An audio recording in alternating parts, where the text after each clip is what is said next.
Hello friends, welcome back to my continued tournament run in the ESL Masters. After the last video I made, I played Art, whom I beat with a 2-1 score, and I lost the showtime 0-2. That means I'm currently 2-2 in my group, and if I lose this match, I'm out. However, if I win this match, I'm through to the next round, which means I will be officially top 16 in the European region. My opponent for this game is the young Russian Zerg player Jon Yakov, and a bit of an up-and-comer that has been taking out some big names over the past few years. Notably took out Skilles in the group stage, I think in the spring of last year.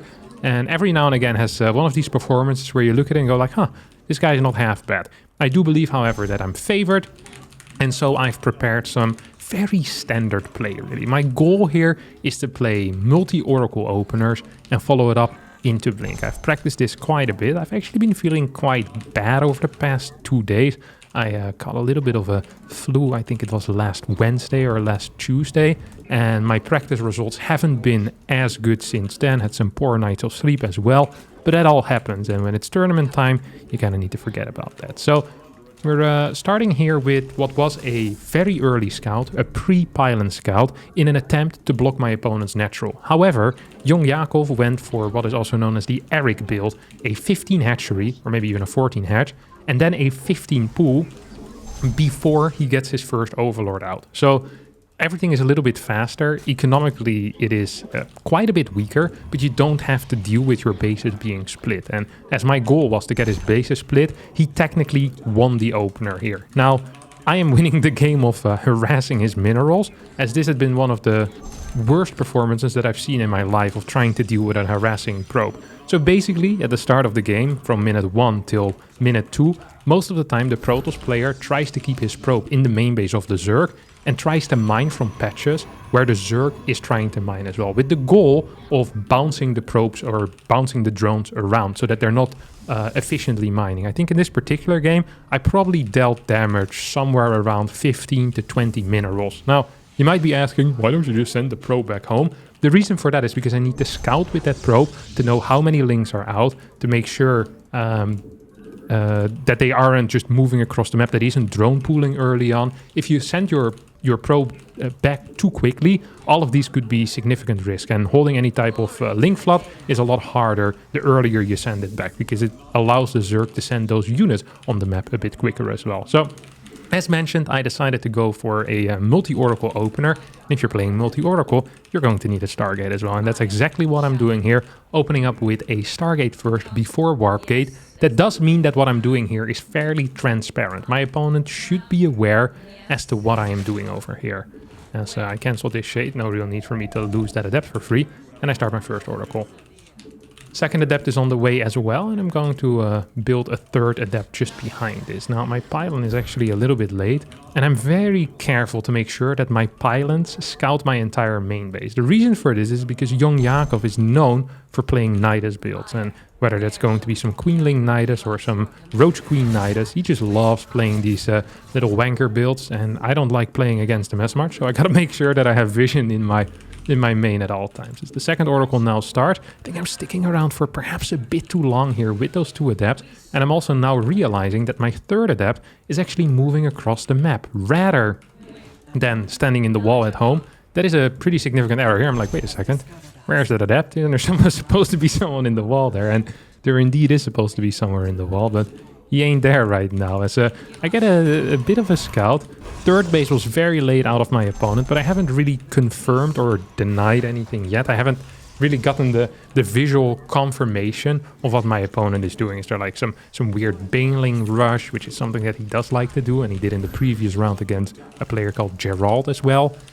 Or is this just going to be like maybe a bit of a lair rush? I haven't properly scouted. It's a little bit sloppy by me, perhaps.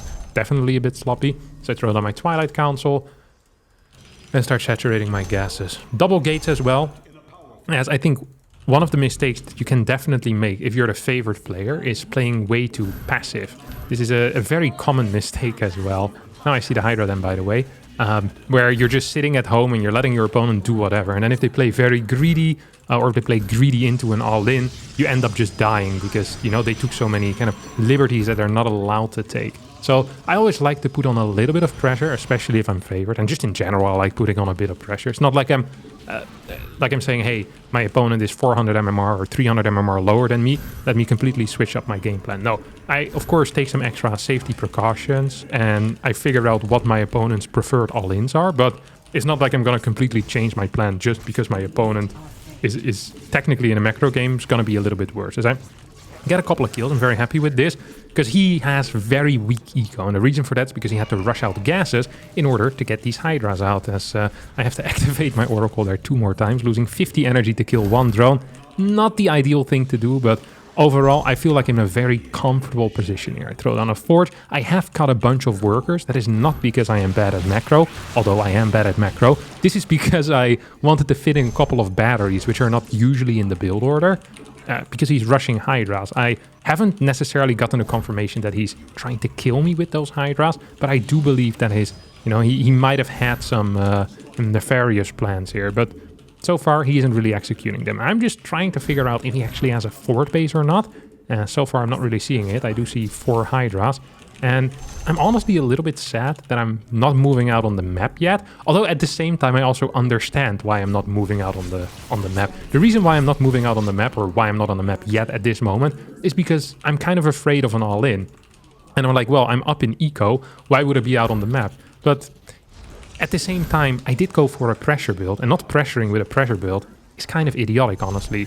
And I'm hitting basically as my blink is finishing up, and I should be hitting quite a bit before that, because that is when Zerg is the weakest, when they're still trying to drone up to maybe 67, 68 drones. And that's not what I'm doing right now. I'm gonna get a fort base relatively quickly behind this. I'm hitting 7 minutes into the game, which is well, this is awfully late, honestly. It is really not a nice timing to hit, let me tell you that much. As I'm going to find that Ling. I'm gonna see a lot of Hydras here. I'm like, man, this guy is freaking rich, and it's important for me to just kite back. It is technically impossible to lose Stalkers here because you can just blink back, and if you're off creep, they can't really catch up with you. You should also have stasis wards to make sure that you have a safe retreat at all times. So my opponent's still trying to trigger those stasis wards. My rollaway is a little bit late, by the way, here, so my Colossus starts slow. Do lose some Stalkers because I'm not really paying attention. And I move onto the high ground. It's very scary for him to move onto the high ground if he doesn't have vision. What if there are 2 sentries there? What if there's a Colossus? What if there's 2 stasis wards? He can't know. So chasing is idiotic, and it also wouldn't have done very much. I don't think he ever could have gotten a cancel on my fort base anyway, especially with, you know, the sentry still on the back, a Colossus somewhere on the way. I think it would have been fairly hard, and it would have been at least extremely risky for him. I do scout that he has a fort, which isn't really saturated yet, so I'm starting to feel more and more comfortable in this game. Just thinking to myself, well, that's great, because I have pretty much full control. I'm not in a bad spot. I throw down a Templar Archives here. I'm starting to become a little bit afraid for potential Vipers. Like, what if it goes for like a Hydraling Viper rush? In my mind, this was going to be a real possibility. Now that I say it out loud, I realize that Hydraling Viper rushes are not actually a thing.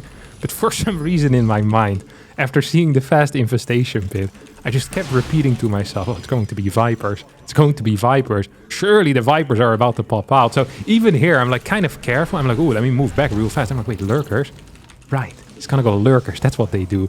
I have no clue why in my mind I was thinking about the Viper so much. It really doesn't make any sense. But sometimes in tournaments, you know, your brain, it just does something right. At least my brain very often in tournaments. It goes like, you know, it would be terrible to happen right now. If he had 7 Vipers, I'm like, what? 7 Vipers? Is that even possible? It doesn't even matter if it's possible at that point. Just the fact that it's in your mind now means that you're going to be playing a bit more careful in case 7 Vipers all of a sudden show up.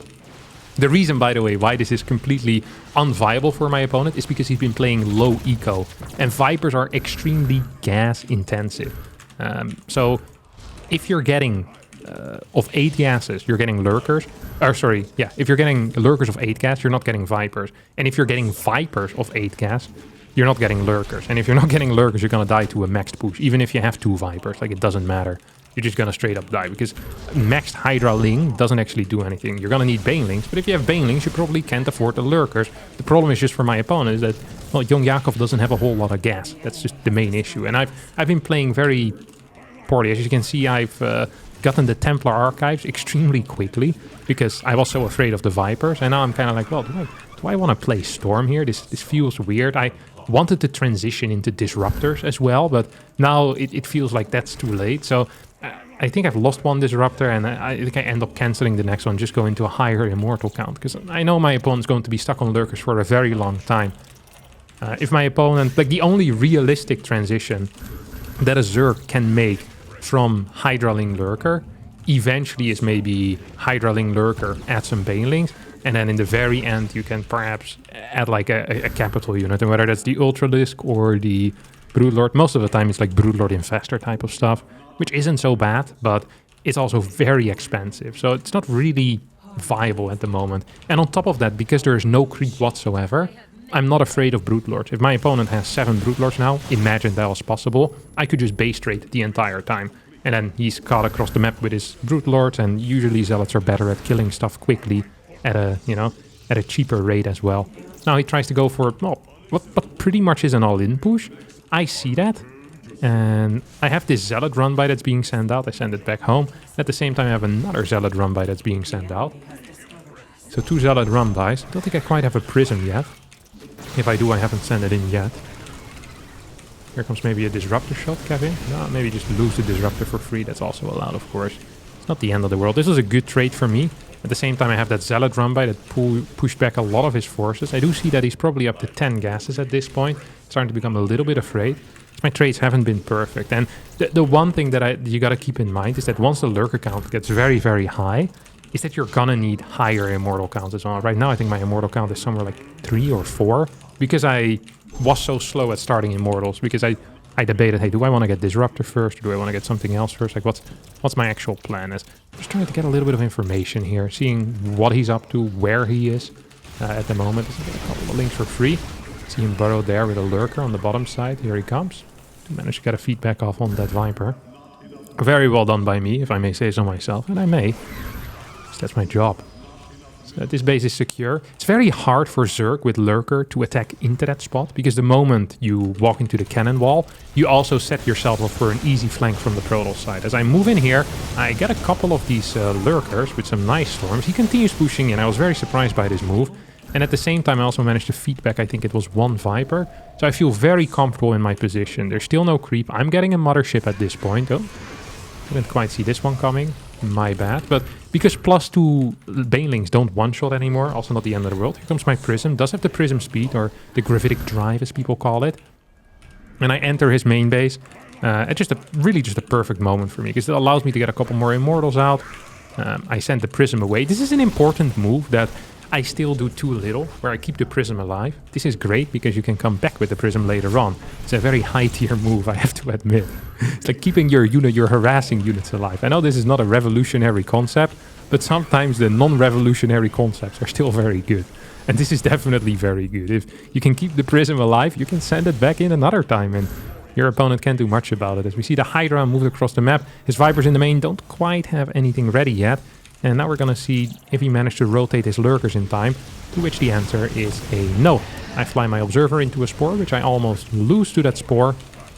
And I throw a couple of Storms, as his lurkers now try to rotate, but they're not in front of the hatch, and that means I get to take this hatch down for free. Whenever you make a move like this, and you're now up a base against the Zerg, you always gotta be real careful of counterattacks. I'm not too worried about it at all. But you do have to be afraid of it. So I'm just going to recall back home. I sent out this Zealot run-by, so he might be forced back with some amount of lurkers if he was trying to move out. And at the same time, I have my mothership out on the far right side as well. And an absolute key thing to do at a point like this is to retain map control, or at least map vision. So here I send my Stalker immediately to the far right. I want to have something in the middle as well. I see a Hydra move across. This is a not really misrallied, but it's a Hydra that took the long way around, as he's trying to go pretty much for an all-in push. I don't have a Prism or a Zealot run-by going in, so if he gets in position, this is very scary, but he doesn't get in position. Colossus doing a good job zoning over here. There are no Vipers nearby, and it's only really 5 lurkers, so not the end of the world for me. As my immortal count now is looking healthy, I managed to get my mothership in this control group as well, and that means we can now start pushing out. I'm trying to get another Stargate up in case I want to make a transition into carriers at some point.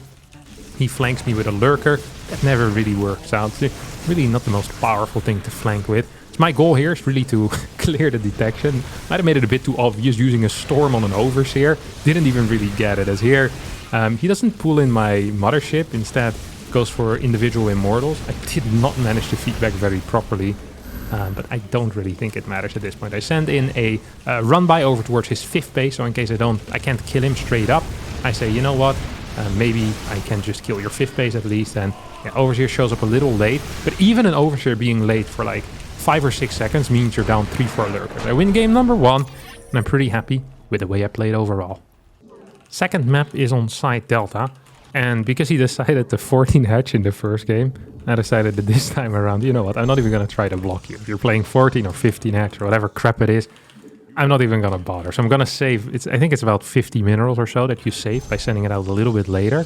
But at least something I save. I still want to scout. I could have technically gone for a no scout altogether. It's very unlikely that when people are down 1-0 and they're playing against someone that is known to scout quite a bit in PvZ, is that they 12 boost. So technically, you know, maybe I could have done it, but at the same time, do I really want to take the risk if I outperformed him that hard in the first game? And the answer is no, I didn't want to take that risk. I wanted to play pretty safe. I was upset to see, however, that he opened up with just a standard hedge first. So if we're talking about mind games and mental preparation, he's won it. Or maybe he just got lucky and picked the correct thing twice in a row and I picked the incorrect thing. But a little bit annoying. Once again, I was very happy with the results of my probe harassment. And honestly, in this game as well, it's like, I'm not necessarily dealing a whole lot of damage yet, but I think later on I'm going to get a couple of decent hits in. And the moment you bounce one away completely, like I do right now to the right, it misses basically an entire mining trip. And that is 5 minerals at once that your opponent loses. And if you can do that once or twice, like that is a huge freaking deal.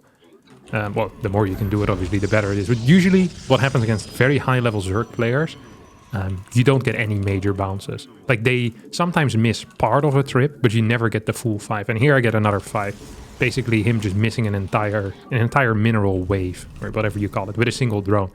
I know this sounds very lame to talk about, but this is the stuff that excites me. And I think there's definitely something mental about that. Like 30 or 35 minerals is quite a bit to lose in the early game if you're not microing properly. Like it really means your speed can be delayed by maybe a second and a half, and it's basically just an entire drone that you've lost in mining, which is, yeah, it's crazy to think about. So it's a lot of these very small things that do add up over time, of course. And it's just the first thing, you know, in a series of sequences. You get small advantages like this 5-6 times in a row, and all of a sudden you have a free nexus, or you can add a gateway where your opponent can't, you know, in the case of a mirror, for example. So yeah, it is quite useful to think about the very small gains, the very marginal gains that you can get in a game. And I'm always happy when I get them, and always a little bit sad when I don't. So he manages to sneak in with a little Zergling over here. Singling passed by my Hawkeye vision of the probe. I have some extremely mediocre target there with my shadow, with my shade, the adept shade. I'm just gonna keep it in the wall for now. Like, you know, walling is fun. Gonna throw on a gate, and then I think to myself, you know what is actually better than keeping it in the wall? Sending it across the map. My plan is not actually to send it out. I just want the Overlord to know that I'm on the map. I'm just gonna move towards the far left side, and if I see his links go across the map with my Oracle that is in the middle, so if they pass underneath to try and cancel my third, I can just shade them in and see if I can get some kills. However, if I don't see the links, I'm just going to shade back home, most likely. So now I see some links moving across the map, and immediately I'm like, okay, that's cool. Just going to start my Nexus. I cut a worker for it, so I can start it a bit earlier. And I know I'm going to be fine because I have an Oracle coming out there. Oracle in the main is not going to be capable of doing anything, so I shade it around. I see that he has 3 links there. Lair going down in the net, and boom! No links here at all, and there we go. What an awful way to start the game for my opponent. He's getting completely outplayed. 3 sides all at the same time as I lose 2 adepts, but I think I get 8 worker kills, maybe even 9 here in total. And then I realized I forgot to cancel my Nexus and lost my pylon. He built way more links than I thought he had. I thought I saw 4 or 5 links move across the map, and usually people build 8 or so total. I think he built 10 or 12, and thus he took my Nexus down quicker. I hadn't really anticipated for that, and I didn't pay proper attention. I mean, yeah, it's not good. This was bad. I also got supply block 54 out of 54 there, which is even worse. It means that it halts my worker production for quite a bit. And I also had the wall there for just a tiny tad. I decided to play 4-gate Blink before any extra Nexus attempts because I just don't have the units. So I could take a Nexus right now. I could have taken it quicker, but that would have meant that I had to keep my Oracles at home in order to get it. And now I can just send a single Oracle at home. I have two Stalkers out already. I have a unit in the wall. And I can just kind of take this freely. It's not like I'm harassing very well with my 2 Oracles that are on the other side of the map, but at least they're out and about, as the Canadians would say. And here I'm just going to make a cheeky little flyby. Pretend to go into the main. Hey, no, it's the natural after all. Get 2 more kills. It's not 1 more kill, whatever. 1 more kill is almost as good as 2 more kills. It's only a 50% difference. Or 100% difference, of course. Depends what perspective you look at it from. This Oracle here is just a safety Oracle in case he gets a bunch of links. So I saw a fast layer. I know he's playing Hydra again. Usually people don't play the same build twice in a row, especially if they get slaughtered in the first game. So I'm kind of expecting the all-in variation here coming out of my opponent. I opt for a faster Robo before Forge, so I can start building quicker Colossus as well. In case my opponent decides to all-in here, I get another 6 kills or so, which is really nice. So both of us have really been trading damage. He killed a couple of my probes, he killed my Nexus, which I didn't cancel. And I killed a bunch of his drones. I think overall probably like 12, 13, maybe 14. And a lot of them really early on into the game. On top of that, once again, he's playing a poor economical build, which makes life even worse for him, economically speaking. That all being said, as I'm playing this game, I have absolutely zero clue as to what my position is. I haven't actually watched the replay yet either. So even just looking at this, I think I should maybe be ahead, but I'm not actually entirely sure. Like, my push is hitting hard, and he doesn't have a whole lot of units, so that makes me feel good. I actually think that if I would have used my Oracles here, I might have been capable of straight up winning the game right here. Because he hardly has any anti-air. I have a lot of damage output. He has 3 Queens and 6 Hydras. I think I could have probably killed him here, but whenever you make a move like that, it's always very risky, because what if you end up losing the Oracles for free? So instead I decide to play the safe route. Well, actually, the correct route here would have been to try and rotate towards a fort base and see if I could have killed that and move just a little bit quicker in general. I think my moves here were quite slow. That allowed him to get another wave of Lynx and Hydras in, which was fairly idiotic, I think, just in retrospect, seeing that. You can see by how scared he is that I definitely made a misjudgment of the situation. And I think I played overly safe here, where maybe versus another player I would have played a little bit less safe. And that really is quite stupid. I think if you can kill someone or if you can deal near fatal damage, you should almost always take it. Even if it comes at a little bit of risk. And I think this time it didn't even really come at much of a risk. So I'm adding 2 more gateways here. I'm trying to now figure out, like, wait a second, what if he has a fort? And he does have a fort. Like, okay.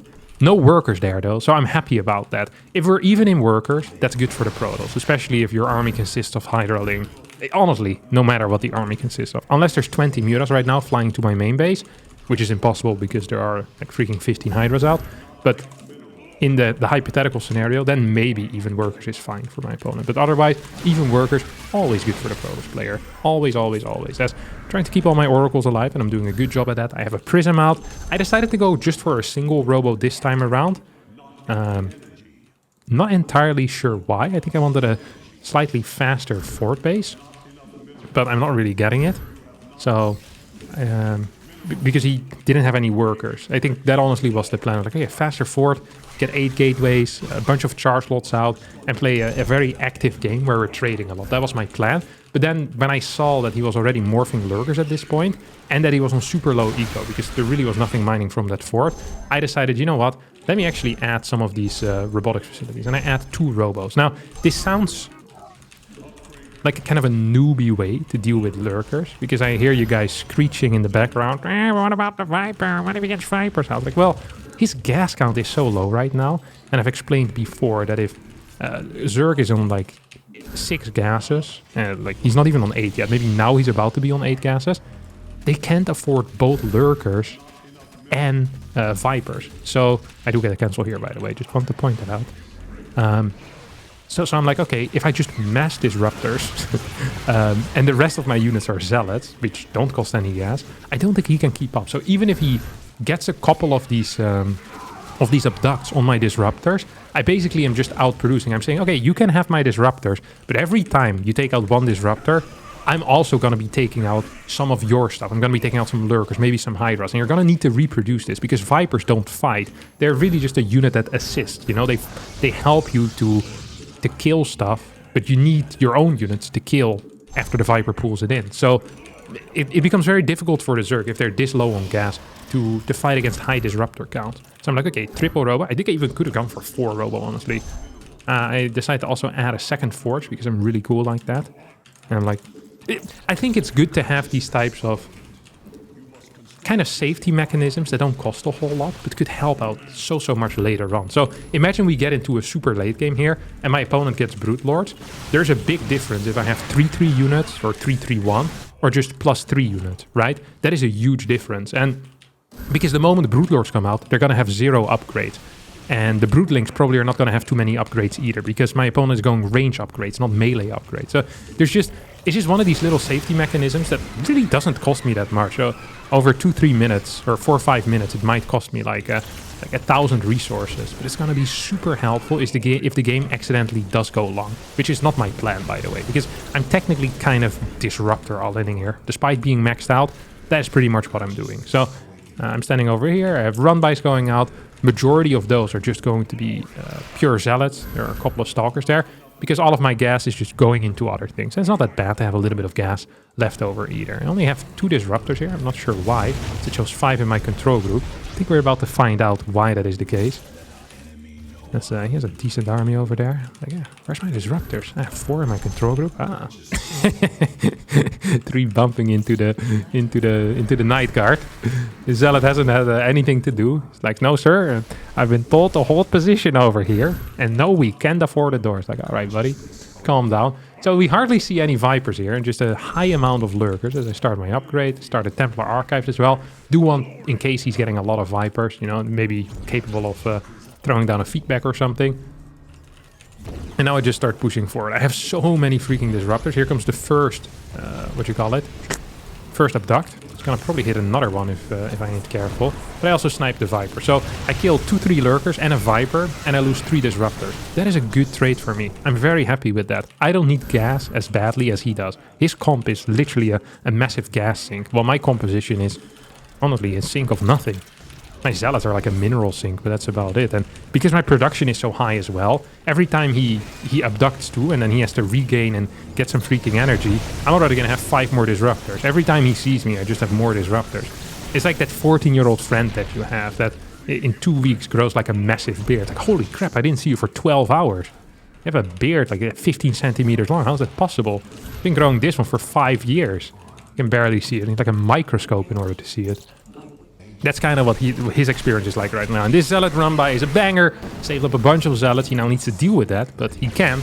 He's trying to deal with it, but he really can't. My disruptor count is insanely high. I see that he's trying to run-by. This is a good move, and it's a move that is necessary when you're playing lurkers, but it's also a move that's not working out because he lost all the drones here on his 4th. He's losing all the drones on his 3rd. I managed to win. I'm very happy with my win. Which means I'm now in the top 16. I'll be going into the upper bracket, which will continue on Thursday.